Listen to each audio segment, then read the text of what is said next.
Oh, what's up guys, Gemma here and back again for another pickups video. This is probably going to be my last pickups video of the year, and obviously Christmas is approaching, so I've had to cut down on how much I'm spending on my retro game stash, which is a bit of a shame, but things will pick up again in the new year with some retro game hunts and some kind of mammoth pickups videos, you know, the kinds of pickups videos where everybody loves to see a pile of SNES games boxed this high, you know, those kinds of things. So stay tuned guys, I will urge you to stay tuned.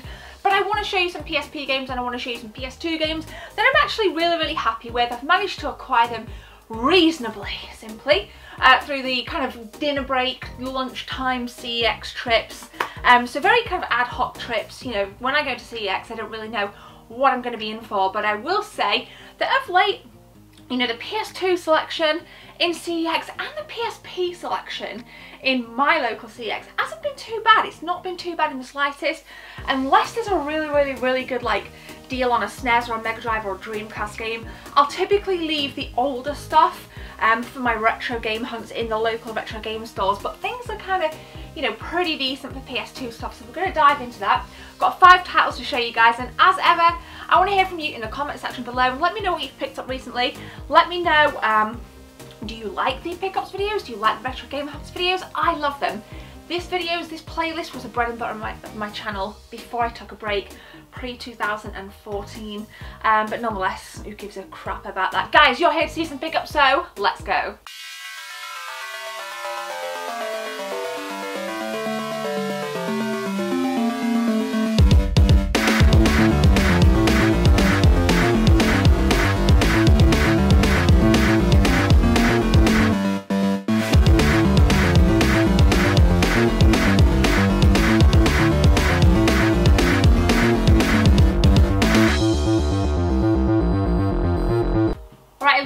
We actually have 6 games, 4 PSP and then 2 PlayStation 2. So we're going to kick off with the PSP games. Now, pick this up because I'm a huge fan of the series, especially way back from the PlayStation 1 onwards. This being a PSP title, we got Metal Gear Solid Portable Ops, which is a really flipping strong game up there with the Metal Gear series. Now, it kind of feels very much like, you know, when you play Metal Gear for the first time, and you kind of come in and you're navigating through to get to the lift to go up to the top where all the kind of snow and the helipad is. Oh, that was a really crap description. But in Metal Gear Solid 1, that kind of vibe, that sense of isolation, I get that when I play this. And this is a really good game. If you've never played Portable Ops, go and snag yourself a copy. It's only a couple of quid. But the emphasis tends to be a little bit more, rather than on solo play, on team play. I think it's called the Comrade system, I believe, if I remember correctly. Not played it for a while. But a really solid game, and you know, it's a stealth game. You know, you're kind of hiding in the cardboard boxes, you kind of crawl in, dragging bodies as you knock them out. You know, it's a really nice Metal Gear Solid feel. And I think, you know, I think at times the Metal Gear Solid has lost its way a little bit. Wasn't a huge fan of the second Metal Gear Solid on the PlayStation 2, but the third Metal Gear I absolutely adored.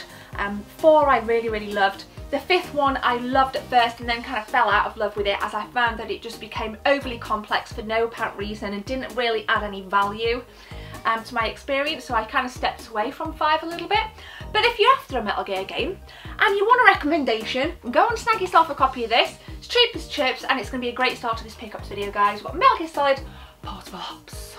Next up then is a game that if you're on my Facebook or Instagram, you would have seen me post a picture of, I can't even read that, Archer McLean's Mercury. Now, this is a puzzle-based game that cost 50 pence. 50 pence, right? 50p. Puzzle-based game whereby you kind of you navigate Mercury around different labyrinths, different mazes.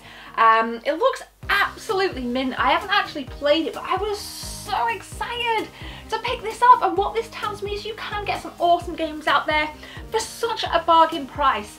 And I'd never seen it about, like literally never seen it about. Now, I'm guessing because it was a really cheap price that it wasn't either a good game or didn't really take off. I don't know, but fortunately a lot of you good people on my social media were very familiar with it and you gave me some fantastic feedback, so I actually feel like I'm in for a ride with this one. So I'm super stoked to pick this up, and let me know, have you played it? Smash them comments below guys and let me know what you think. Right, now as a kid, right, I'm going to tell you something before I show you this next game. As a kid, I used to love these things as a kid. I loved them so much. I looked out for, like, you know, when you were a kid, your grandma or your auntie or uncle would take you to Aldi, and there'd be toys in the middle aisle. I would always look for one of these, a little pinball machine. This being Pinball Classics. Like, I've always had this fascination as a kid with like toy pinball machines. Obviously, my family weren't the richest of people, and we could never afford a really nice pinball machine. My friend actually had one in his garage, which was pretty darn cool. But you know, the pinball machines today, they do cost thousands. So I would just settle for like a crap £10 one in Aldi or something, would break after about an hour. So this for me taps right into my childhood. Pinball Classics, unfortunately missing manual. But nonetheless, I think I paid about £1 for this. So again, some really nice bargains here. Really good stuff. Happy to bring these games to you guys, because you know what, with it being, you know, a tight time of year, spending £300–400 on retro games haul, as nice as that sounds to me, when I'm getting games for pretty cheap, I'm a happy lady. So £1 for Pinball Classics, decent tables, really like the look of this, and I thought for £1, who would even turn this down? Would you turn this down? If you have though, I will ask you this, if you have any recommendations on pinball games, again, let me know, tweet me if you don't want to comment, it's absolutely fine, just let me know on social media, what is your favourite pinball game? But this for £1, bargain. Next up then is a PSP exclusive from this franchise, a game that I played the most on the original Xbox as well as the PlayStation 2 way back in the day. And the reason I bought this, Prince of Persia, Rival Swords, was because I loved Sands of Time. I loved those games back then.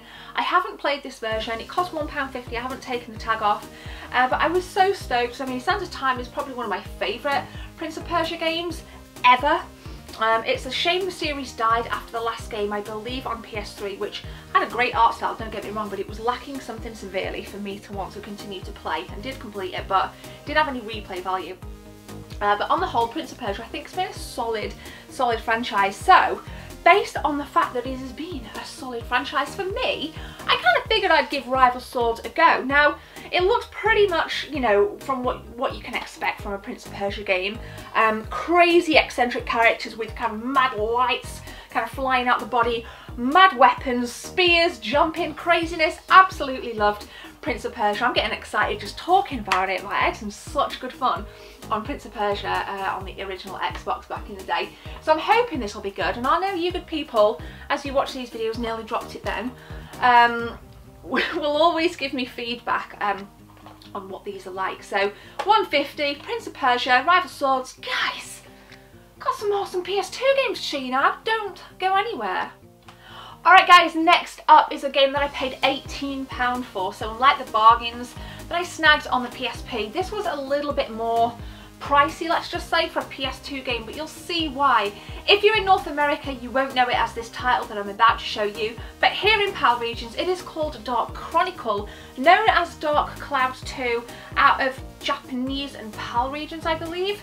So if you're in the States, you'll know this is Dark Cloud 2. Now, for those of you that don't know anything about Dark Cloud, for me, I'll explain it like this, okay?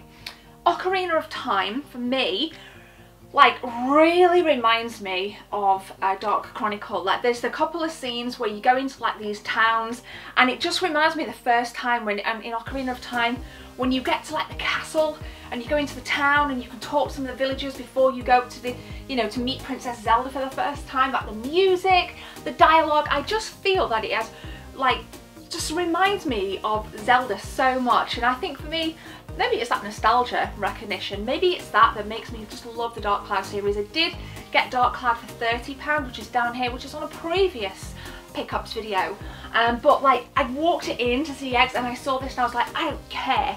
Like, £18 for a PS2 game, you know you're getting something decent. This is awesome game, wicked little soundtrack, awesome little dialogue, love the kind of, you know, the action, it's an action adventure RPG, just getting stuck in there. If you love your Zeldas, you'll definitely like this.